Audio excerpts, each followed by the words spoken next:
अस्सलाम वालेकुम ख़वातीन और हज़रात, शुरू करते हैं आज का हस्पे-हाल। मैं हूं जिसका मेज़बान जुनैद सलीम। नए शो का आगाज़ कर रहे हैं। हाल ही में क्रिकेट बोर्ड की सरबराही संभालने वाले मोहतरम जनाब नजम सेठी साहब की प्रेस कॉन्फ्रेंस से। अस्सलाम वालेकुम सर। वालेकुम अस्सलाम जुनैद, सबसे पहले तो आपको चाहिए था कि आप मुझे मुबारकबाद देते। प्रोग्राम शुरू हो जाएगा तो दे देंगे मुबारकबाद। नहीं, मुबारकबाद को एक ही तो नहीं पड़ी हुई जो आप किसी को दे देनी है तो ज़ाया हो जाएगी। आप देखिए, मैं आपको ये बताता चलूं कि वक्त गुजर जाए तो मुबारकबाद बासी हो जाती है। और मुबारकबाद टाइम पे देनी चाहिए, और जिस कदर खुशी है पूरी कौम को, मेरा ख्याल है कि सबसे पहले इस प्रोग्राम में मुबारकबाद ही बनती है। चलिए, आपको बहुत बहुत मुबारक हो। बहुत शुक्रिया, बहुत हमारी तरफ से भी मुबारक हो सर। मुबारक हो। Thank you, thank you. मुबारक तो असल में आप लोगों को है। देखिए, मैं ये समझता हूँ कि पाकिस्तान की क्रिकेट जी जी जिस कदर पसपाई में जा चुकी थी, उसको वापस निकालने के लिए और उसे पूरी दुनिया में अब रूशनास करवाने के लिए बहुत ज़रूरी था कि कोई ऐसा इंटेलिजेंट चेयरमैन बनाया जाए पाकिस्तान क्रिकेट बोर्ड का, जी जी कि जो दोबारा क्रिकेट को खड़ा कर सके। और जहानत तो आपसे शुरू होकर आप पे ख़त्म हो जाती है सर। बिल्कुल सर। बहुत शुक्रिया, बहुत शुक्रिया, आप बिल्कुल ठीक कह रहे हैं। और जुनैद, मैं आपको ये एक और बात बताता चलूँ, ये बड़ा डिस्कस हुआ और राजा साहब ने भी एतराज़ किया कि आधी रात को ट्वीट करके बताया गया कि मैं चेयरमैन बन चुका हूँ। राजा कौन? राजा परवेज अशरफ? हाँ, नहीं, देसांदा राजा, रमीज राजा। अच्छा। देखिए, आधी रात को ट्वीट करने का मकसद ही ये था कि आजकल धुंध छाई होती है आधी रात को, जी बिल्कुल। और जो क्रिकेट के ऊपर गलत फैसलों की धुंध छाई हुई थी, उसको खत्म करने के लिए रात को ट्वीट करना पड़ी। क्या बात है सर। ये तुपे दोपहरे नहीं करते ट्वीट ते उन्हें दुख होना सी उन्होंने। मेरा ख्याल है दिन के वक्त शायद सेठी साहब के पास मोबाइल में बैलेंस नहीं था। हाँ, मैं बिल्कुल आपकी बात को सेकंड करता हूँ, चूँकि मैं समझता हूँ कि जो चेयरमैन होता है उसे गवर्नमेंट की तरफ से बैलेंस भी ज़रूर मिलना चाहिए। ये आपने अच्छा इशू उठाया है, मैं आपका शुक्रिया अदा करता हूँ। देखिए, मैं यहाँ पे ये वाजे करना चाहता हूँ कि राजा साहब ने जिस तरह कहा है कि मुझे आधी रात को ट्वीट करके बताया गया, जी जी तो मेरा ख्याल है कि उनको तो बहुत पहले ये पता चल जाना चाहिए था। जब मेरी चिड़िया उनके दफ्तर के पंखे के ऊपर 2-3 दफा बैठी जाके, तो उनको ये समझ जाना चाहिए था चिड़िया वाला बंदा आ रहा है। वाह वाह वाह। और उस वक्त तो कंफर्म हो जाना चाहिए था जब चिड़िया ने इनके दफ्तर के पंखे के ऊपर बैठ के एक नाजेबा हरकत भी की, क्या? और वो सीधा इनके पेपर के ऊपर आके गिरी। उनको उसी वक्त मेरा ख्याल है गाना शुरू कर देना चाहिए था कि हलाओ यार हवाले रब दे, मेले 4 दिन आ दे। जी हाँ। तो मेरा ख्याल है ये तो काफी दिन गुजार चुके थे। अच्छा सेठी साहब, एक तो रात 2 बजे ट्वीट करना, फिर उसके बाद 17 बंदों का क्रिकेट कंट्रोल बोर्ड के ऑफिस पे ऐसे हमला कर देना जैसे कोई FIA का छापा पड़ गया, उसमें भी बहुत एतराज हो गया। देखिए जुनैद, मसला ये है कि जितना क्रिकेट पसपाई में जा चुका है, वो बंदे भी थोड़े थे। अच्छा। अच्छा। क्रिकेट को दोबारा ऊपर लाने के लिए बहुत सारे लोग चाहिए, और मेरे जैसे ही इंटेलिजेंट लोग चाहिए। आप यकीन करें जुनैद के राजा साहब के दौर में क्रिकेट की जो कारकर्दगी है वो ऐसी ही थी जैसे आधी रात को गैस वाले चूल्हे की होती है। कुछ देर निकलती है और उसके बाद फम फम फम फम। तो ये जो क्रिकेट में भी फम फम फम फम होनी शुरू हो गई थी, उसको तवातर में लाने के लिए सेठी को लाया गया। लेकिन सेठ साहब, स्वाय इंग्लैंड की सीरीज के पाकिस्तान मुसलसल फतवात हासिल कर रहा था उस दौरान। देखिए जुनैद साहब, वो तो बाकियात थी मेरे दौर की। अच्छा वो जितना मैं बता गया था और अच्छा, जितना मैं काम सीधा कर गया था, अच्छा। उसी तसलसल में वो कामयाबियां मिली। मगर जब राजा साहब की बताई हुई चीज़ें सामने आना शुरू हुई और इनके फैसले जब खिलाड़ियों के ऊपर मुसल्लत किए गए, तो फिर क्रिकेट जो है वो बिल्कुल ऐसे ही नीचे गिरी जैसे छोटा बच्चा ऊपर वाली सीढ़ी से नीचे आता है। हाय हाय। अच्छा, रमीज राजा साहब ने यह भी एतराज़ किया है कि आपने जिस अंदाज में टेक ओवर किया है बोर्ड के सारी मैनेजमेंट पे, दफ्तर पे, हेडक्वार्टर पे, वो कहते हैं कि मेरा सामान तक मुझे नहीं उठाने दिया गया वहाँ। वो मेरा मतलब है सामान उनका कौन सा था, उन्होंने कौन सा कोई मूली को नमक लगा के मेज के पीछे रखा हुआ था या उनका कोई चार्जर रह गया है, या वो कोई मेज के ऊपर कागज में रख के छोले चब रहे थे जो उनको नहीं उठाने दिए। मुझे बताएं तो सही उनका या कुछ सामान। सफरी स्त्री रह गई। या मैं ये भी कहूंगा कौन सा उनके दराज में कोई स्त्री पड़ी हुई थी जो वो भूल गए। वो कह रहे हैं कि मेरी इंतहाई नायाब एक हवाई चप्पल पड़ी थी, वो रह गई वहाँ। नायाब हवाई चप्पल क्या होती है? वो क्या आदमी को खुद गुस्लखाने में ले जाती है? वो हवाई चप्पल थी, कोई हवाई जहाज तो नहीं था। तो मतलब ये है कि मैं आपको सिर्फ इतना बताना चाहता हूँ। सर कुछ लोग कहते हैं आप तल्लुकात की वजह से आए हैं। हाँ, सारे ताल्लुकात की वजह से ही आते हैं, CSS करके कौन आता है? देखिए, जब भी कोई हुकूमत आती है, जो हुक्मरान होता है उसके जो एतमाद वाला आदमी होता है वो उसे लेके आता है। हाँ जिस पे उसको ट्रस्ट होता है, जिसको वो लाइक करता है। और डेफिनेट सब जानते हैं कि क्रिकेट की मेरी जो खिदमात है, जी जी आप याद कीजिए ज़रा, आप याद कीजिए कि PSL आपकी कई सालों से नहीं शुरू हो पा रही थी। जी बिल्कुल जी। और वो आपके खादम ने आके शुरू की थी।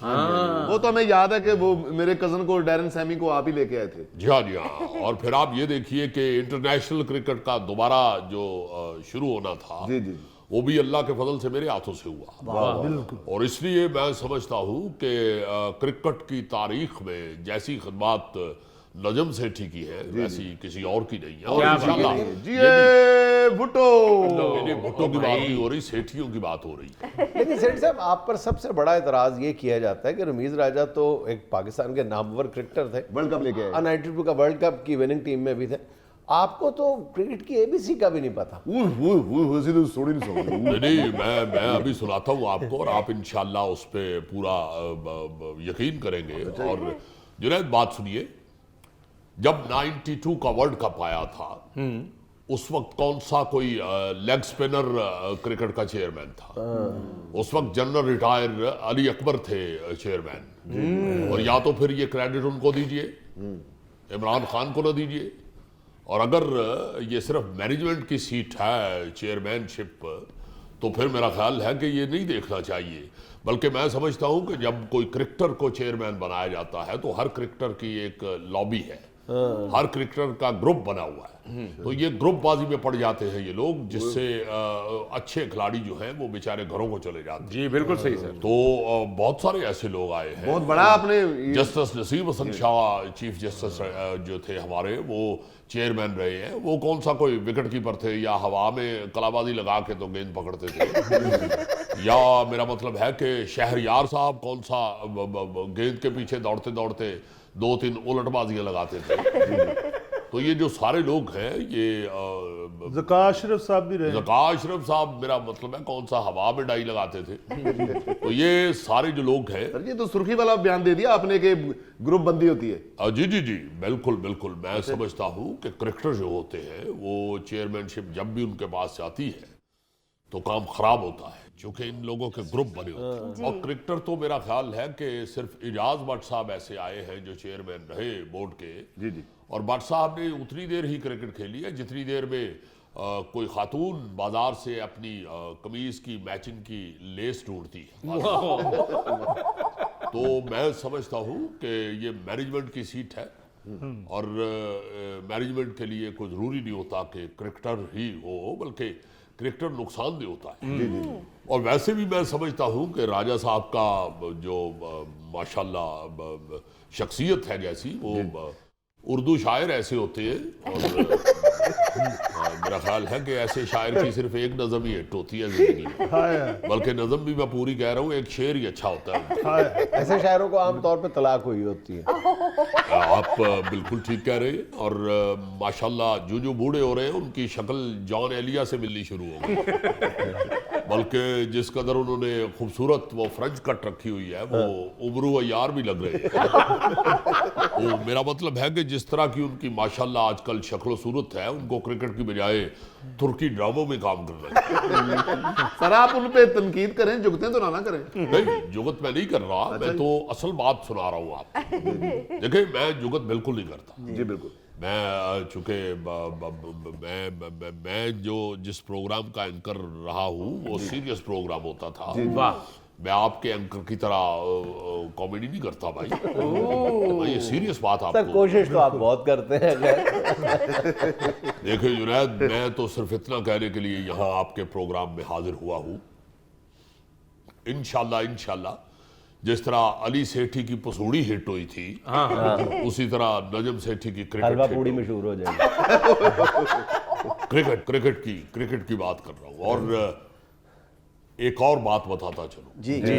पहले तो मैंने इंटरनेशनल क्रिकेट जो है वो पाकिस्तान में वापस लाई, और अब आपको ये भी बताता चलूं 10 साल बंद रही क्रिकेट जी। और इंशाल्लाह अपने इस नए टेन्योर में मैं क्रिकेट टीम को इंशाल्लाह मैच खेलने के लिए चांद पे और मुरीख पे भी भेजूंगा। चूंकि मुझे पता चला है कि चांद की वो जो चरखे वाली माई है, ਉਹਦੇ मुंडे भी क्रिकेट खेलना शुरू हो गए। हाँ सही कह रहे हैं, हर दूसरे दिन जमीन पे आवाज दे रहे होते हैं, साड़ी गेंद आई थल्ले सुटते होते हैं। जी हाँ, गेंद के कोई पाँव तो होते नहीं कि जाके पहले बैल दे और फिर किसी के अंदर घुसे। तो मेरा मतलब है कि मुझे बड़ी अच्छी तरह याद है। आज आपके मैं प्रोग्राम में ये भी इंकशाफ करना चाहता हूँ। जो लोग कहते हैं कि मेरा क्रिकेट से कोई ताल्लुक नहीं है, उनको आज मैं बताना चाहता हूँ कि मुझे सबसे पहले जो मेरे पेरेंट्स ने खिलौना लेके दिया था वो प्लास्टिक का बैट बहुत अच्छे। और वो छन वाला गेंद था। और मुझे अच्छी तरह याद है कि जब मैंने पहली दफा प्लास्टिक के बैट से उस छुनछुने गेंद को हिट मारी और वो जिस घर में जाके गिरा, वहां से उस घर से एक नर्मो नाजुक सी खूबसूरत सी परी की तरह की लड़की गेंद लेके बाहर आई और उसने आके मुझे कहा कि ये किस शहजादे का गेंद हमारे घर में। इसका मतलब है आपने चुन चुन करने वाली गेंद से खेला, फिर आपको ब्लाइंड क्रिकेट एसोसिएशन का सदर होना चाहिए था। जुनैद साहब, ब्लाइंड तो ये राजा साहब ने कर दिया क्रिकेट को। आप देखिए मैं हैरान हुआ हूँ कि पाकिस्तान की तारीख में इस कदर बुरी शिकस्त कभी नहीं हुई पाकिस्तान की टीम को जैसे इनके दौर में हुई। वाइट वॉश हुए और अपनी होम ग्राउंड में हुए। ये सबसे बड़ी दुख वाली बात जो है वो ये है, चलो बंदा किसी के घर जाके मिस्त हो जाए तो इतना महसूस नहीं होता। अपने घर बैठा हुआ बंदा कोई बाहर से आके उसे बेइज्जत करके निकल जाए तो बड़ा महसूस होता है। बल्कि कितनी देर घर वाले एक दूसरे को देखते रहते हैं कि ये है कौन सी। तो सर आपके आने से कुछ तब्दीली आएगी उसमें क्रिकेट जी तब्दीली आएगी इंशाल्लाह। आपकी खुराक में भी तब्दीली लाएगी, आप फिक्र ना करें। चूंकि मुझे बताया है इन लोगों ने, हस्बे-आल की टीम ने, कि आपकी इंसानी खुराक से आपको पूरा नहीं पड़ रहा। सर जी क्रिकेट चेयरमैन के इलेक्शन नहीं होते, ऐसे आ जाते हैं? ये क्रिकेट का चेयरमैन है, कोई यूसी काउंसलर या नाज़म नहीं है जिसके इलेक्शन हो। ये एक बड़ी एडमिनिस्ट्रेशन के हवाले से बड़ी अहम सीट होती है। और मैं समझता हूँ कि जिस बंदे के पास अथॉरिटी हो, जिसकी तबीयत में अथॉरिटी हो और जो फैसले करने जानता हो, उसे ही चेयरमैन पीसीबी बनना चाहिए। और जब सेठी साहब पहले बोर्ड के सरबराह बने थे तो चौधरी निसार अली खान उसमें वजीर दाखिला थे और नवाज शरीफ के पास बैठे हुए थे। उन्होंने मुबारकबाद देते हुए कहा था कि आप अपना ओहदा जो है मेरे साथ एक्सचेंज कर लें, वजीर दाखिला आप बन जाए, क्रिकेट बोर्ड की सरबराही मुझे दे दें। इतना इंपॉर्टेंट होता है ये। जी आपकी मुखबरी बिल्कुल ठीक है। जो है मैं हैरान हुआ हूँ, हालांकि आपके पास चिड़िया भी नहीं है, कोई कबूतर शबूतर भी नहीं है। मेरा ख्याल है तुसी को कुकड़ रखे या खबर कुकड़ भी गली च फिरदा रहता है जी, और किसी की खबर चुक के ले आ सकता है। बिल्कुल ऐसा ही। नाज़रीन, यहाँ में लेना एक छोटा सा वक्फा, हमारे साथ रहिएगा। सबसे तेज रफ्तारी के साथ जिस मुल्क ने तरक्की की मंजिलें तय की वो जापान है ना जी बिल्कुल। तो जापान में बाकायदा जो एक पाबंदी वक्त की अगर कोई खिलाफ वर्जी करता है तो उसको जुर्म समझा जाता है।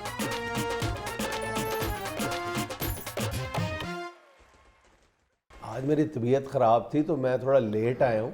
अच्छा ये मसूफ ने मुझे कुछ 14 कोटेशन सुना दी हैं, अकवाले ज़र्री सुना दी हैं इसने वक्त की पाबंदी के लिए। पता नहीं इसने मेरे लिए सारी आज कोटेशन इकट्ठी की हुई ओ भाईजान मैंने इकट्ठी नहीं की हुई, सोशल मीडिया इस वक्त बहुत एक्टिव है, वो धड़ाधड़ भेज रहा है कोटेशन। मैंने तो बताया और जोड़ जोड़ के इधर दी अद्धी फड़ के अद्धी उधर दी जिन्नी जिन्नी लभदी ओनू जोड़ के पेच कस के दे देंदे ने। बिल्कुल अगर पेज ਉਹ ना ਅੱਗੋਂ भी ਕਬੂਤਰ ਲੱਗਦੀ ਹੈ ਪਿੱਛੋਂ ਕਾਂ ਲੱਗਣ ਡਈ ਹੁੰਦੀ। नहीं, अगर पेज ना भी मिले तो अलग अलग करके छोड़ देते हैं कि इकट्ठी आपे जाके जुड़ जाएगी। वो कुछ और ही बन जाता है। जैसे हकीम सन्यासी बावे का और हाज उम्रे की सर्विस का इश्तेहार नहीं मिल जाता दीवार पे, वो मिल जाता है। मजून टैब, मजून टैब। ऐसे वक्त की कदर ना करने वाले को हवाले पुलिस किया जाए। अच्छा मैं ना पता क्या, मैं तुम्हें जब तुमने कहा है मुझे, मैंने तुम्हें बताया था कि रास्ते में कोई एहतजाज हो रहा था जिसकी वजह से मैं लेट हो गया और मेरी तबीयत भी कुछ ख़राब थी। लेकिन ये फ्लू हो रहा लग रहा आपको? हैं? फ्लू हाँ, फ्लू बहुत खौफनाक फ्लू है। अच्छा अक्सर व बेशतर हम अपने शो में ये पाबंदी वक्त के हवाले से बात करते हैं कि ये जिंदा कौमों का, तरक्की याफ्ता कौमों का शायर होता है और वो शायर समझते हैं इसको अपना। ये नहीं है कि वो इस पे प्राइड करते हैं, प्राइड लेते हैं, इस पे फ़ख्र महसूस करते हैं। देखो ना, जब भी तरक्की की बात आती है आम तौर पे तो सबसे तेज़ रफ्तारी के साथ जिस मुल्क ने तरक्की की मंजिलें तय की वो जापान है ना। जी बिल्कुल। तो जापान में बाकायदा जो एक पाबंदी वक्त की अगर कोई खिलाफ वर्जी करता है तो उसको जुर्म समझा जाता है। अगर कोई सरकारी एहलकार जो है वो 15 मिनट की ताख़ीर से दफ्तर पहुंचे तो उसको 10,000 यन तक जुर्माना किया जाता है। और अगर वो 5 मरतबा इसी जुर्म का, जुर्म वो बाकायदा जुर्म कहते हैं इसको, पाबंदी वक्त का ख्याल ना रखने को जापान भी और चाइनीज़ भी वो जुर्म समझते हैं। वो कहते हैं ये क्राइम है, ये क्राइम है। कहते हैं कि 5 मरतबा अगर ये क्राइम सज़द हो जाए तो सरकारी एहलकार को उसके ओहदे से बरतरफ कर दिया जाए। ये अगर कानून इधर हो तो साढ़े सैक्ट्रीएट च फ्रूट मंडी बड़ी हो, सारे नौकरियां निकल जाए। ये सुन के हैरान हो गए कि पूरी दुनिया में जो 20 यानी बदतरीन मुल्क है ना पाबंदी वक्त के हवाले से, पंक्चुअलिटी के हवाले से, उनमें पाकिस्तान का नंबर जो है वो 7वां है। अच्छा वाह। 7 वर्स्ट बदतरीन मुल्कों में 7वें नंबर पे है पाकिस्तान पाबंदी वक्त का। हम अक्सर इस पर बात कर चुके हैं, लेकिन हम बात पता क्या करते हैं, हम ये कहते हैं कि हम लोग जो है वो पाबंदी वक्त का ख्याल नहीं रखते। ये बात तो ठीक है, लेकिन ये सारी जो बात है ना, ये इस बहस का एक रुख है। इसका दूसरा रुख भी देखना चाहिए कि जब हम कहीं ताखीर से पहुंचते हैं, किसी भी जगह पे ताखीर से पहुंचते हैं, तो जहां पहुंचते हैं उन लोगों ने भी इसको कबूल कर लिया हुआ है। वो इस पे माइंड नहीं करते अब कि यार तुम ताखीर से आए हो, इसलिए ये दो तरफा मामला हो गया हुआ है। हाँ, वो खुद भी नहीं होते उधर। एग्जैक्टली। कई दफा मैं टैंट पे चला गया हूं तो मुझे टेंटों वालों ने कहा कि भाई जी तुसी अगर वाजे वाले हो तो थोड़ी देर बाद आ जाना। हले तो वाजे वाले का भी टाइम नहीं होया। अच्छा इस हवाले से तुमने मुझे 10-15 जो कोटेशन सुनाई वो तो छोड़ो, एक बहुत ही इंपॉर्टेंट कोटेशन है इस हवाले से। वो कहते हैं कि पाबंदी वक्त जो है ना वो सिर्फ वक्त पर पहुंचने का नाम नहीं है, बल्कि दूसरे को इज्जत देने का नाम है। इसका मतलब है कि आप दूसरे का रिगार्ड करते हैं, उसके वक्त की भी कदर करते हैं और अपने वक्त की भी कदर करते हैं। ये बड़ी खूबसूरत बात कि देखे ना, अगर बहुत बड़ा कोई आदमी मुझे बुलाए अपने यहाँ जिससे मेरा कोई मफाद वाबस्ता हो, कारोबारी या पेशा वराना मफाद वाबस्ता हो, मेरा कह लो यार, मेरा कह लो जी मुझे बुलाए तो मैं आधा घंटा पहले जाके बैठ जाऊंगा। लेकिन जब मुझे पता है कि नहीं कोई फर्क नहीं पड़ता, तो असल में जब मैं ये कहता हूँ कोई फर्क नहीं पड़ता तो मैं उस बंदे की तौहीन कर रहा हूँ, उसको मैं अंडर एस्टिमेट कर रहा हूँ, ये उसको मैं अपने 100% नीचे कर रहा हूँ। आप ठीक फरमा रहे हैं। मुझे याद है कि जिस ड्रामे में मोहम्मद कवी खान साहब होते थे ना जी, हमारे थिएटर ड्रामे में, जी उसमें हमें हमारी दौड़ें लगी होती थी, चूंकि वो इंतहाई पंक्चुअल आदमी, सारी जिंदगी उन्होंने बड़ी अच्छी पंक्चुअलिटी से गुजारी है। जी। तो हम फिर ना जी सोचते थे कि 10-15 मिनट पहले ही पहुंच जाएं, क्योंकि उन्होंने भी पहले 4-5 मिनट पहले ही आना है। तो वाकई वो दूसरे की इज्जत रखने का नाम भी है, इज्जत करने का नाम करने भी का है। नाम है। दूसरे को आप रिस्पेक्ट करते हैं, उसकी भी इज्जत कर रहे हैं, उसके वक्त की भी कदर कर रहे हैं और अपने वक्त की भी कदर कर रहे हैं। चले अपना वक्त आपका कीमती नहीं है तो दूसरे को तो इतनी इज्जत दें ना। और दूसरे को सीधी बात है कि जब मैं नहीं अक्सर कहता होता कि जब आप किसी का मोबाइल नहीं सुन रहे होते, फर्ज करें अगर आप तो और दूसरा बंदा बार बार आपको बेल किए जा रहा है, तो आपको समझ लेना चाहिए कि मेरा मोबाइल नहीं सुनना चाह रहा, मेरी कॉल नहीं ले रहा, ठीक है ना, तो समझ लेना चाहिए उसको, ठीक है। अदरवाइज जो है वो अपने से मर्तबे में ऊंचा बंदा होगा तो मैं उसका फोन जो है फौरी तौर पे खड़े होकर सुनूंगा, ठीक है ना। अगर मैं नहीं ले रहा तो मैं असल में उसकी तौहीन कर रहा हूँ। सर जी, जैसे आपने जापान के सरकारी अफसरों को बताया कि लेट आया तो उसको फाइन हो जाता है, तो यहाँ कोई अफसर टाइम पर आ जाए तो वो सारे कहते हैं कि क्या करो, लड़े हैं तो टाइम पर। हाँ, वो पागल पागल महसूस होने लग जाता है। देखिए शादी कार्ड पे जो शादी का टाइम लिखा होता है, खाने का जो टाइम लिखा होता है, वो महज एक मजाक है। कभी आप संजीदगी से नहीं देखते कि 7:30 बजे लिखा हुआ है, आप देखते ही नहीं है। जी। आपको पता है कि ये 7:30 का मतलब जो है ये 10 बजे।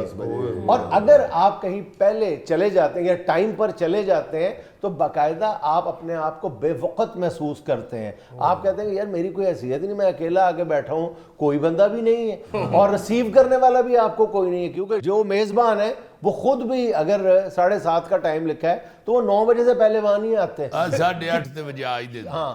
1 घंटा लेट तो यहाँ पे कोई लेट नहीं है। और ये वाकई बड़ी खतरनाक और इंतहाई बाखुदा शर्मिंदगी वाली बात है कि कितनी नाअहल और कैसी हम, अल्लाह माफ़ करे, तौबा इस्तग़फ़ार, कितनी हिली हुई कौम है कि हमें ये अंदाज़ा ही नहीं है कि 1 घंटा लेट जो है इसका मतलब है कि हमें कोई किसी चीज़ का एहसास यार 1 घंटा नहीं, आप यकीन करें कि तकरीबात में 2 घंटे की ताखीर नॉर्मल ताखीर समझी जाती है, नॉर्मल टाइम। यानी बल्कि आप दूसरे लफ्जों में ये समझ लें कि 1.5 घंटे की ताखीर है तो आप समझ लें कि आप ऑन टाइम है, आप वक्त की पाबंदी कर रहे हैं। अगर आप डेढ़ घंटा ताखीर, अगर 7:30 का कहीं पे टाइम लिखा हुआ है और आप रात जो है 9 बजे चले जाते हैं तो इसका मतलब आप टाइम पे हैं। यार कुछ तो एहसास करें, मजाक तो ना बनाए ना। और वो लोग भी जो मैं बार बार कह रहा हूँ, 2 तरफा मामला है। अगर आपको याद हो हमारे बुजुर्ग जो थे ना वो इस हवाले से बड़े सख्त थे, पाबंदी वक्त के हवाले से बड़े सख्त है। सबसे ज्यादा तखीर का शिकार पता कब होते हैं लोग? जब बारात जाती है, ठीक है। मैं आपको एक अजीबोगरीब बात बताने लगा। मेरे ससुर साहब अल्लाह जन्नत नसीब करें, प्रोफेसर मीर जावेद साहब, वो अपने बेटे की, उनकी बारात थी तो बेटा उनका तैयार नहीं था, वो बगैर बेटे को लिए चले गए थे। मतलब टाइम पे जाना, तुम आ जाओ पीछे पीछे, अकेले आ जाओ। वो बगैर बेटे को लिए जज लेके पहुंच गए। जी, ये बुजुर्ग पुराने जो है बड़े डाढ़े होते थे अपने असूलों के। अब तो आप यकीन माने कि इतनी शर्मिंदगी होती है टाइम पे या जरा पहले चले जाएं तो। अभी कुछ दिन पहले मेरा एक दोस्त है मियाँ इजाज साहब, उनकी बेटी की शादी थी, मैं उधर पहुंच गया जी। तो मेरा ख्याल है मेरे जाने के को 1.5 घंटा बाद मियाँ इजाज साहब रणबीर कपूर वाला पैंट कोट पहन के आए।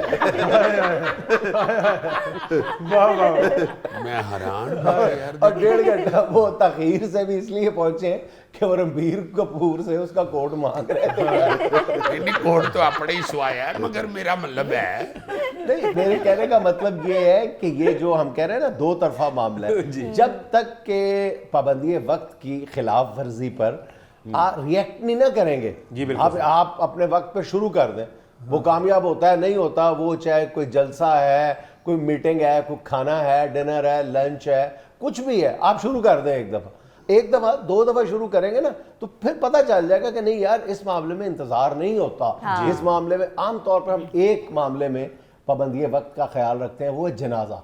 जनाजे में हम आम तौर पर बहुत ज्यादा तखीर का शिकार हम नहीं होते। नहीं, वो पता होता है ना कि जनाजा मिस हो गया तो जाने का फायदा यही मैं कहने लगा हूं कि जब पता होगा ना कि अगर मैं मिस हो गया तो उन्होंने मेरी वजह से तदफीन या जनाजा नहीं रोकना, उन्होंने वक्त पे जनाजा पढ़ा देना है। तो यही जब दीगर मामलात में भी आ जाएगा ना कि यार मेरे बगैर भी खाना गोगा जी शुरू हो जाना है, बल्कि मैं जब पहुंचूंगा तो खाना खत्म हो जाएगा, तो आप 1.5 घंटा पहले जाके बैठ जाए। नहीं मेहमान सोचेगा कि भाई जी अगर मैं लेट हो गया तो गोगे ने खाना अपने पेट च दफना देना। लोगों ने देरी चलिए इसके लिए शादी का खाना भी एक तदफीन ही है। सिर्फ आके दुआ ही कर सकता बंदा। मैं अक्सर लेट हूं ना बाबूजी, बोलिए अक्सर हमेशा देर कर देता हूँ। सदी लोगों ने जेल ही बना लिया कि मेरा जानने वाला, मैं कह रहा मैं आ रहा हूँ, मैं कितनी देर में आ रहा हूँ, कह रहा 5 मिनट में आ रहा हूँ, तो वो आधे घंटे में आया। पक्का जुमला मैंने कहा, हमारा, तुम 5 मिनट और आधे घंटे में फर्क नहीं समझ पक्का जुमला हमारा, बस यार मैं 5 मिनट से पहुंच रहे हैं। हालांकि मुझे पता होता है कि मैं 5 मिनट में नहीं पहुंच सकता, सवाल ही पैदा, लेकिन हमारा ये मतलब मुंह पे चढ़ गया होगा 5 मिनट से पहुंच रहे, बाद में 10 मिनट से पहुंच रहे। हालांकि मुझे पता है कि मैं घंटे 1.5 घंटे से पहले वहां नहीं जा सकता। तो एक तो मैं पाबंदी वक्त का ख्याल नहीं रख रहा, दूसरा मैं झूठ बोलने का मुर्तकिब हो रहा हूँ, तीसरा मैं उनकी तौहीन कर रहा हूँ, चौथा उनको मैं सबसे बड़ी उनको मैं परेशान कर रहा हूँ, उनको इंतजार की सूली पे लटका रहा हूँ। है ना, वो आपकी वजह से रोक के बैठे हैं, चाहे वो खाना है, चाहे वो मीटिंग है, चाहे कोई बात है, आपकी वजह से वो तखीर का शिकार हो रहे हैं। इसका मतलब है आप उनको अहमियत नहीं दे रहे यार। नहीं बात ही वो है जो प्रोफेसर साहब ने की थी, मुंडा छड़ के चले गए। बुजुर्ग उस वक्त बहुत तपे हुए होते थे, मेरे अब्बा जी भी बड़े डांटे थे, मैं इसलिए एक दिन पहले ही तैयार होकर उनके घर चला गया। सर जी होर तो हो रहा है, डॉक्टर साहब जिन्हें ने टाइम दे के नहीं होंगे कि आप 12 बजे आ जाए। इंतहा है ना। नाज़रीन यहाँ में लेना एक छोटा सा वक्फा, हमारे साथ रहिएगा। जब तक ये स्मगलिंग नहीं रुकेगी ना, उस वक्त तक गंदम और आटे की रेट नीचे नहीं आ सकते सर। जी हाँ, ये भाई साहब ठीक कह रहे हैं, ये लोग स्मगलिंग करते हैं। वो जी तो फिर आप रोके ना, आप कोई तार पे बैठ के तो नहीं दफ्तर का काम करते।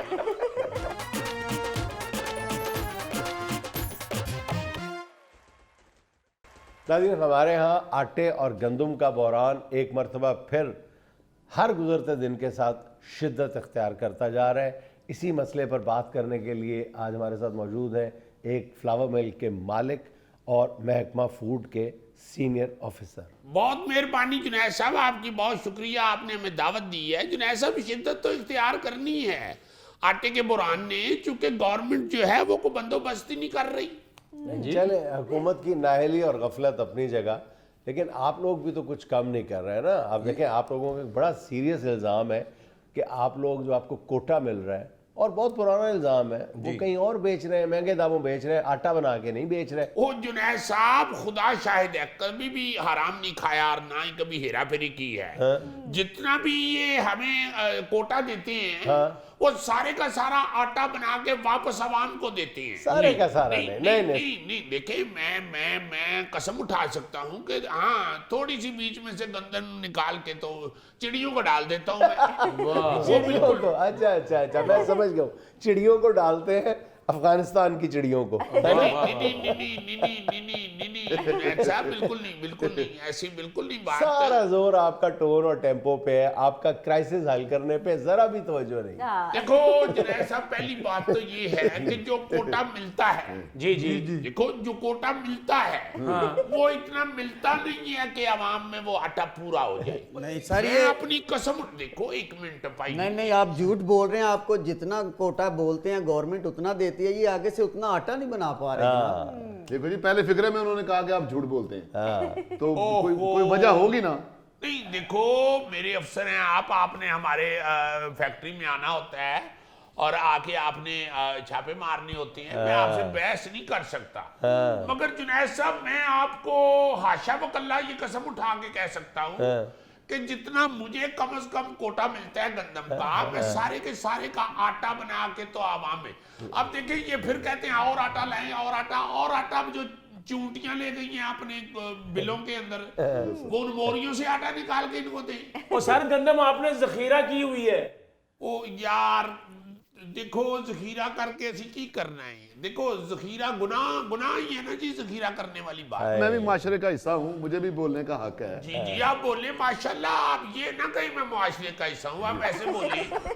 जी हिस्सा हूँ देखिए, पहले मुआशरे के साथ कोई काट नहीं हो रही जो आप उसका हिस्सा बन के उसे मजीद डैमेज करना चाहते हैं। देखिए भाई साहब, मेरा मतलब बाबूजी ने जो कहा है कि टीवी पे बताते हैं कि गंदम माशाल्लाह इस दफा बहुत हुई है, फिर कहाँ चले जाती है गंदम, कहाँ चले जाता है आटा? भाईजान, पिछले 8 से 10 माह के दौरान आटे और गंदम की कीमतों में दुगना इजाफा हुआ है, दुगना, डबल। एक और आपको देखिए, एक और आपको मैं आज बात बताता हूँ। देखो गंदम जो है ना जी, गंदम जी जी गंदम जो है वो उतनी अब बनती, देखो आबादी बढ़ रही है बहुत तेजी से, और गंदम जो है ये कम होती जा रही है। आपको भी पता है कि बहुत सारी जमीन जो ज़रूरी जमीन थी उसमें सोसाइटियां बन गई, वो ब्राउन हो गई, और वो ज़राअत के लिए जो थी जमीन वो सारी की सारी जो है वो ऑक्युपाई हो गई है सोसाइटी। ओ यार, एक साल में तो नहीं हो गई ना ख्वाजा साहब, खुदा का खौफ करें।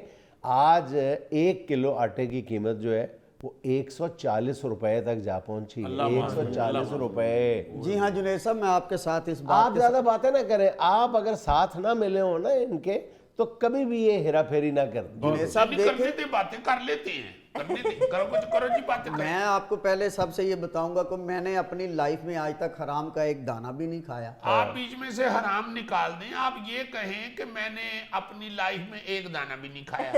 एक दफा इन्होंने पूरा दाना खा लिया था, यहाँ फंस गया था।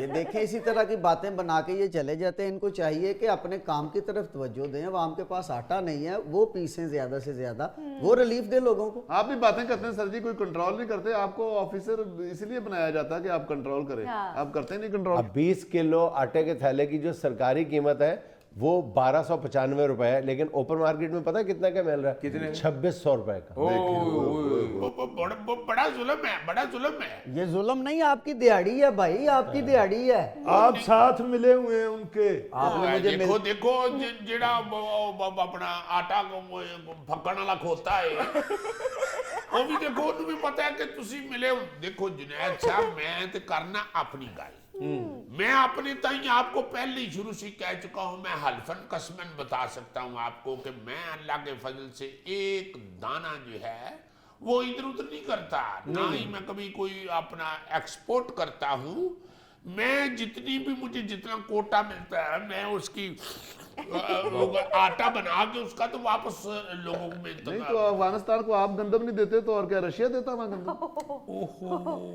लो दसो। मैं आपको एक बात बताऊं, हाँ जी, ये जो बात इन्होंने की है ना, पता नहीं इन्होंने की है या उन्होंने की है कि ये लोग साथ मिल जाते हैं। मैंने कहा इन्होंने कहा ये जो आटा फक्कण वाला खोता है निड़ा, इन्हें आख्या और इन्हें ठीक किया है, इन्हें ठीक किया है। देखो मैं जुनैद साहब अपने आप को ही जस्टिफाई कर सकता हूँ ना, मैं सारी फील्ड को तो नहीं क्लियर कर सकता या कसम नहीं उठा सकता। तो ये जो लोग हैं ना जी, ये वाकई मिल जाते हैं, और ये मैं इनकी बात नहीं कर रहा, ये साहब कह रहे हैं ईमानदार हूं मैं, तो मान लेना चाहिए। देखो सबसे बड़ी बात ये है कि अभी हम किसी को मान ही नहीं रहे, हमें सारे ही गलत नजर आ रहे। असल बात पता है क्या है? असल बात पता है क्या है जी ख्याल जी, साहब? असल गल है तो समझे जी, हाँ, इन्होंने पता, ये जिस ये साहब जी पता होगा जी। हाँ, ये जिस तरह ये महकमा खुराक का ऑफिसर खामोशी से बैठा हुआ है ना, जी जी, इसी तरह ये खामोश तमाशाई बन के सारी सूरत हाल देख रहे हैं। आवाम का खून चूस रहे हैं सारे लोग मिलके, और ये उसका हिस्सा है या खामोश तमाशाई? नहीं सर, खामोश तमाशा क्यों, हम सारी मॉनिटरिंग करते हैं। हमारी गाड़ियां रात को खाक छापे मार- मॉनिटरिंग करते हैं। असल रेट में और सरकारी रेट में जमीन आसमान का फर्क है। बिल्कुल सर। जी सर, ये इंस्पेक्शन करने वाले एक आध ऑफिसर से ये गलती हो सकती है, बाकी ओवरऑल हमारा जितना भी अमला है वो इन फ्लोर मिल मालकान के सर पे चढ़ के ये गंदम पिसवाई करवा रहा है साथ में। सर सीधी बात है, जब तक ये स्मगलिंग नहीं रुकेगी ना उस वक्त तक गंदम और आटे की रेट नीचे नहीं आ सकते सर। जी हाँ, ये भाई साहब ठीक कह रहे हैं, ये लोग स्मगलिंग करते हैं। वो जी तो फिर आप रोके ना, आप कोई तार पे बैठ के तो नहीं दफ्तर का काम करते। मेरा मतलब है आप भी यहीं फिर रहे हैं, यहीं मिलें लगी हुई हैं, यहीं अगर स्मगलर फिर रहे हैं तो उनको आप पकड़े, उनको सजाएं दें। पकड़ते हैं। 2-4 दिन पहले इन्होंने पंजाब में 30 फ्लावर मिलों को इन्होंने मुअत्तल किया, उनका कोटा ख़त्म कर दिया है, मुअत्तल कर दिया है, लेकिन होता वही है, फिर वो जी मामला आ जाता है, कोटा भी बहाल और ये हशाश बशाश। जो कोटा हमें मिलता है जुनैद साहब, वो सारी पी के रगड़ के आटा बना के तो लोगों को दिया जाए। कई बार गल सामने आई, पिछली बार देखा नहीं, बारिशा ना कितनी कणक जखीरा की चीज खराब हो गई, ना किसी का काम, ना धी दे काम, ना पुत दे काम। हाँ, ये भी आप बात ठीक कर रहे हैं।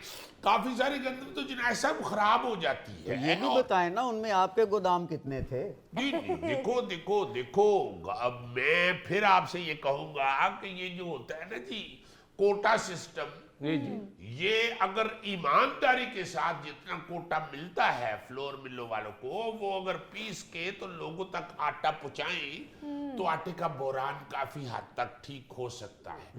अब ये जो बात कर रही है स्मगलिंग की, देखिए स्मगलिंग भी जो है वो मैंने तो रोकनी नहीं, वो गवर्नमेंट ने रोकनी है।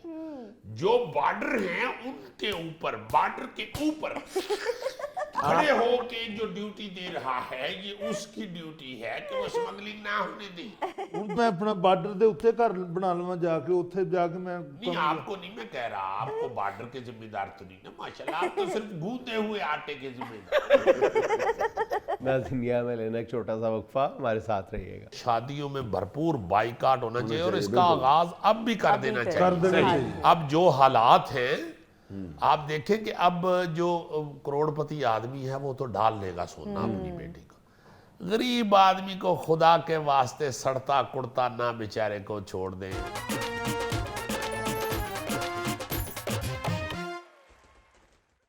यार कल परसों मैंने सोने का रेट पढ़ा है तो मैं लेटा हुआ था तो मंजी तो थले जा पिया। अल्लाह ना करे। सोने का रेट तो सोने के भाव हुआ है यार। मैं यकीन करो मंजी थले लुक गया, जिवें डाकू नहीं आते बंदा भज के मंजी थले वड़ जाता। ਕੱਲ ਪਰਸੋਂ ਐਡਾ ਸੋਹਣਾ ਕਿਹਾ ਤੁਸੀਂ, ਕੱਲ ਪਰਸੋਂ ਮੈਨੂੰ ਗਾਣਾ ਯਾਦ ਹੈ, ਕੱਲ ਪਰਸੋਂ ਤੋਂ ਮੇਰਾ ਦਿਲ नहीं लगदा। हाय हाय हाय हाय हाय यार, इतना खौफनाक काम हो गया हुआ है। और मैं सोच ये रहा था कि देखो अब सोना जो है वो कोई 184 के पता नहीं कितना लिखा हुआ था, और जिस तरह जा रहा है ये 2 लाख टापे ही टापे। जी बिल्कुल सही। मैं ये सोच रहा था कि अब जाके मेरा ख्याल है कि काफी लोग जो हैं वो बेचारे सोने से परे हुए हैं जी।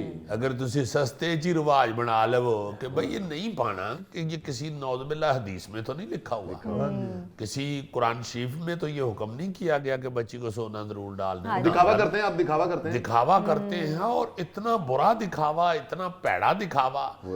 जिस बेचारे के पास नहीं भी है पैसे, वो उधार दूर चुक के कर्जा लेके तो वो कुछ किसी ना किसी तरीके से बच्ची को जरूर जी 4 चूड़ियां तो जरूर होनी चाहिए। ਸਾਡਾ ਨੱਕ ਨਹੀਂ ਰਹਿੰਦਾ ਜੀ। ले कुड़ी नूं 4 चूड़ियां पवा दिओ, मुंडा भावें दूजे दिन ही 2 हथ कड़ियां च फड़िया होवे। हाय और फिर स्यापा ये है कि अगर अल्लाह माफ करे, अल्लाह पाक सब पे खैर खैरियत का टाइम लाए, अगर कोई बच्ची नहीं जेवर लेके जाती तो आगे जाके ताने सुनने पड़ते हैं। सस बकायदा लंघदियां जांदियां कहती है, जरूर कहती है कि ਅਸੀਂ ਕੀ ਕਰਨੀਆਂ ਸਨ, ਤੇਰੇ ਹੀ ਕੰਮ ਆਉਣੀਆਂ ਸਨ। ਉਹ ਤੇ ਨੂੰਹ ਨੂੰ ਲੈ ਗਈ ਘਰ, ਥੈਲੇ ਵਰਗੇ ਉੱਥੇ ਹੀ ਕਹਿੰਦੇ ਨੇ ਜੰਜ ਵਾਪਸ ਜਾਏਗੀ।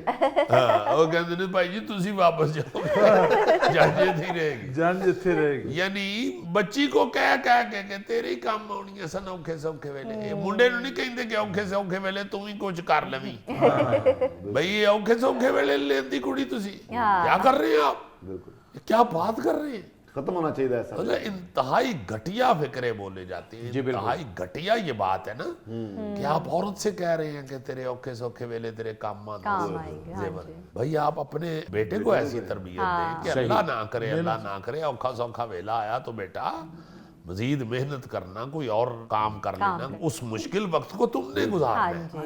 औरत बेचारी तुसी औखे सौखे वेले हस देंदी है, ਉਹ ਵਿਚਾਰੇ 4 ਕੜੇ ਬਣਾ ਕੇ ਸਾਰੇ ਪੈਸੇ ਖਰਚ ਕਰ ਦਿੰਦੇ, ਵਿਆਹ ਤੇ ਕੀ ਕਰਨਗੇ। और आप ये देखो कि फिर सिर्फ लड़की की ही बात तक नहीं महदूद ये मामला, आगे कहते हैं जी सस कह रही होती है कि चलो कड़े ना सी 2 वालियां ही पा छड़ दे मैनूं, अल्लाह अम्मा उन्हां दा कंन जेड़ा ਉਹ लटक के मोढियां ਨਾਲ ला ਗਿਆ ਹੁੰਦਾ ਹੈ। ਉਹਦੇ ਚ ਤੁਸੀਂ ਕੀ ਭਾਂਗੜੀਆਂ ਪਾ ਕੇ ਕਰਨੀਆਂ, ਛੱਡ ਦਿਓ ਬਸ। अल्लाह तौबा करो, तस्बीह पढ़ो, अल्लाह खैर करे ते मौजा लवो। अम्मा ने मुसल्ला टोपी दे देंदे बस। हाँ नहीं, मेरा मतलब है कि ये तज़हीक कर रहे होती है बच्ची की बेचारी और का। अजीजी सॉरी, जो दिखावा करते हैं वो फौतगी पे भी जेवर पहन के आ जाते हैं। हाँ हाँ, अब तो फौतगी के ऊपर बकायदा मेकअप करके जाती हैं लड़कियां, खवातीन जो अमीर घरों की और फैशनेबल। अच्छा सिर्फ सास का ही नहीं है कि कड़े न पाउंदे ते वालियां ही पा देंदे, नंदे जो है उनको भी कुछ ना कुछ देना पड़ता है। हाँ जी बिल्कुल। वो भी कह रही होती है कि अपना नाना वास्ते कुछ नहीं इसलिए हमदा, दिल करे कुड़ी परस चो सप कट के दे दो यार। यानी ऐसी ऐसी फजूल बात होती होती है, हाँ है जी। कि मैं हैरान होता हूँ कि यार ये लड़की आपने घर में बसानी है या कोई कारोबार करना है बिल्कुल। जिसमें आप इस कदर प्रॉफिट सोच रहे हैं और आप इतनी आमदन का सोच रहे हैं तो आप आपको बहू की कदर करें, उसको बेटी समझे, आप जेवर की कदर करें। हाँ जी, हाँ जी, हाँ जी। और फिर सारा कुछ होने के बावजूद जी। आप देखें ना, कई ऐसे लोग भी हैं कि वो अगर बेचारे मरते गिरते पड़ते अगर थोड़ी थोड़ी चीजें सारी बना भी ले, फिर उसके वजन में नुक्स निकलना शुरू हो जाता है। क्या होलियां मतलब मानिए दे चिचड़ी बाल वो पारियां हो जाती। मेरा मतलब है कि बाकायदा बच्ची को इतनी तकलीफ दे रहे होते हैं हाँ कि कुछ ना कुछ बात ऐसी कह देते हैं। जली हुई जरूर करनी है कि उसका दिल दुखता रहे। बिल्कुल सही। बिल्कुल। उस बेचारी को कुछ ना कुछ ऐसा कहते रहना है हमेशा। हाँ। और फिर उस बेचारी का इस कदर दिल जला रहे होते हैं कि वो खामोश सी हो जाती है, सन्नाटा सा छा जाता है उस पे। हाँ जी। वो फिर उल्टा उसको फिर बातें करनी शुरू कर देते हैं। पता नहीं कुड़ी ब्याह तो राजी नहीं, हाँ। चुप करके बैठी रहती है। भाई आंदे हैं जो तुसी ਉਹਦੇ ਨਾਲ ਕੀਤੀ ਉਹ चुप ही ਉਹਨੇ होना है। चुप और वो क्या करे, मेरा मतलब है कि अगर आप इस तरह के ताने देंगे, तानाजनी करेंगे तो उन्हें बेचारी ने चुप ही लगनी है। उन्हें उठ के लुड़ियां तो नहीं पानियां। आप कुछ ख्याल करें, आप खुद अपने घर का माहौल खराब कर रहे हैं। बिल्कुल। आपको चाहिए, देखो मैं तो कहता हूँ कि इत्मीनान होना जो है ये अमारत है। इत्मीनान इमारत है। सबसे बड़ी दौलत तो इत्मीनान है। आप इत्मीनान कायम करें अपने घर में। और इत्मीनान जो है वो ताने दे दे के नहीं पैदा होता, अपना घर छोड़ के आपके घर तो आइए। बेइत्मीनानी बेसुकूनी पैदा होती है घर में। और फिर सारा जो घर है वो बिखरा बिखरा लगना शुरू हो जाता है। कुड़ी बेचारी को कमरे पर ले लुकी है, खामद किसी होर जगह ते बह के बेचारा परेशान होया कि अम्मा ने की कहता है, हले तो आई सी। जुल्फी, तुम माशरे के जुमरे में नहीं आते, तुम भी बात करो यार। वो सोने की बात हो रही है, मैं चांदी तक ही महदूद हूं जनाब। नहीं ये तो सोने नाल ताल्लुक कोई नहीं ना जी। ਇਹਨੂੰ ਇੱਕ ਵਾਰੀ ਮੁੰਦਰੀ ਇਹਦੇ ਸਹੁਰਿਆਂ ਨੇ ਪਾਈ ਸੀ ਜਿਹੜੀ, ਤੇ ਉਂਗਲੀ 'ਚ ਨਹੀਂ ਪੂਰੀ ਆਈ, ਉਹਨਾਂ ਨੇ ਫਿਰ ਇਹਦੇ ਲੱਕ 'ਚ ਪਾ ਦਿੱਤੀ। और जो मुंदरी लाख तक पहुंची तो कहता मेरी बावां ते काट छड्डो विचों। नहीं, उसी तरह चौक में चला गया है। वहां पे इसने 500-700 मदारी की दिहाड़ी लगाई है कि मैं रिंग में से गुजर के दिखाऊंगा। उस वक्त इस पे कड़ा वक्त था ये। बड़ा ही जुल्म होता है। मेरा अपना ख्याल ये है कि इसका भरपूर बाइकाट बिल्कुल। सोने का खास तौर पे शादियों में भरपूर बाइकाट होना चाहिए। और इसका आगाज अब भी कर देना चाहिए। अब जो हालात हैं, आप देखें कि अब जो करोड़पति आदमी है वो तो डाल लेगा सोना अपनी बेटी को। गरीब आदमी को खुदा के वास्ते सड़ता कुड़ता ना बेचारे को छोड़ दें, उसको ना इस तरह इस नहज में पहुंचा दें कि लोग बेचारे सोच सोच के कुड़ कुड़ के ही मर जाए। अगर ये रवाज चल पड़े कि भाई सोने का बाइकाट है, सोना शादी में नहीं पहना जाएगा, जिस तरह ये वन डिश करके तो बेशुमार लोगों को शहबाज शरीफ ने सुकून में पहुंचा दिया था कि भाई शुक्र है को डिश है, इन्ना को बेले गल मुक गई। सोना आपकी बहू है, सोना आपका बेटा है। हाँ, 20-20 डिशें जहाँ पे पकती थी और माड़ा बंदा बेचारा जेड़ा है वो सड़दा कुड़दा सी, वो सुकून में आ गए लोग। इसी तरह अगर सोने पे पाबंदी लग जाए ना बाखुदा, तो बहुत लोग जो है ना जी, करोड़ों लोग वो बेचारे सुकून में आ जाए। नाज़रीन, ये था आज का अस्बहाल। और चलते चलते आज की छोटी सी बात ये कि मतलबी रिश्ता कोयले की तरह होता है। गर्म हो तो हाथ जला देता है, ठंडा हो तो हाथ काला कर देता है। खुश रखें, खुश रहें। आपसे मुलाकात होगी इंशाल्लाह कल। अल्लाह हाफ़िज़।